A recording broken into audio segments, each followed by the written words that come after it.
Last video we showed you how to build a basic car chassis. This tutorial relies on you knowing that, so go watch that please.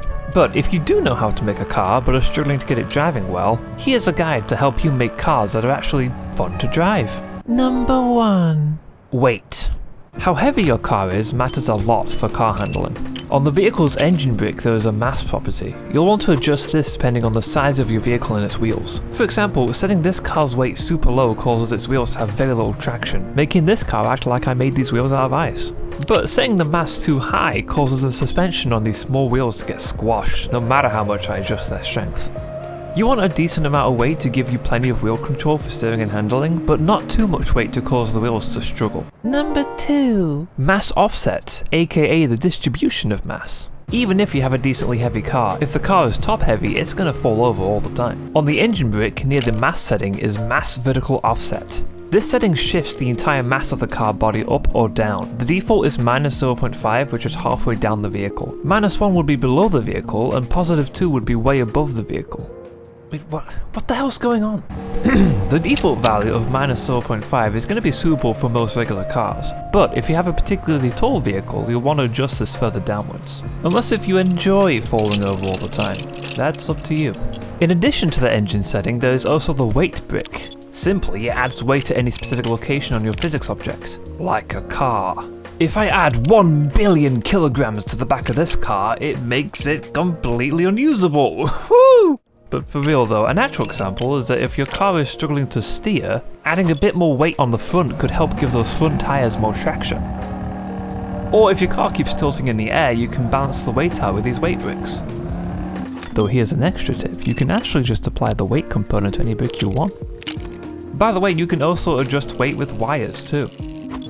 I don't know why I mentioned this, I just think it's cool. Number 3. Wheel suspension. Wheel sus. The convenient wheel joint has suspension built in, and you can adjust its stiffness and damping here.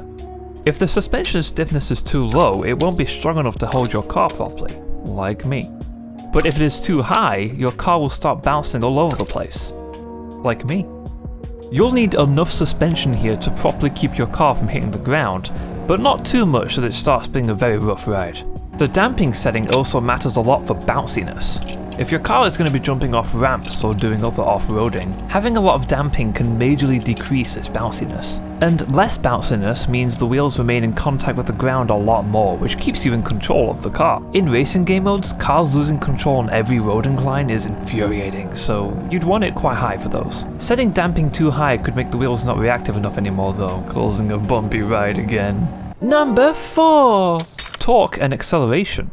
If your car starts spinning its wheels at Mach speed instantly, then the wheels are going to drift all over the place and just look a bit ridiculous. But if they accelerate slower, they have actual chance to get up to speed. And also the torque of the acceleration should be tuned as well. Set this to be strong enough to actually move the car, but be careful of making it too powerful, or else your car starts doing some funky things. Keep in mind though that these two values scale along with the top speed you set, so increasing the top speed will likely need acceleration turned down to prevent losing control. By the way, the wheels themselves have a friction setting too, and you might benefit greatly from higher or lower friction on them. Number 5! Floor clearance. This is a small bit of advice, but just be careful about your car's body hitting or sliding against the ground, especially when it accelerates or brakes. This constant friction against the floor can really mess up your control, but even worse, it can cause phantom collisions, which is a very unfortunate bug where objects sliding against tiled bricks can hit ledges that don't actually exist. Trust us, we would love to fix this issue, but it is actually an extremely complex physics simulation engineering issue. So try to keep your vehicle body distance from the ground, and even disable physics collision on any bricks that stick out like wheel joints. And finally, here's a whole bunch of rapid quick tips I'll fire off. If the car is flipped, the jump key will flip it back for you. While driving, press the jump key to brake. Oh, that wasn't my fault. Holding the walk keybind will actually let you drive slower than normal. On the seat brick, you can customize where the player exits your vehicle, so they don't get stuck on things. For faster cars, we advise an even lower center of mass to keep it stable. You can customize steering on the wheel joints, including steering angle, torque, and even if enabled at all. You can wire up any property of all your wheel joints to a variable to quickly experiment with different tuning values.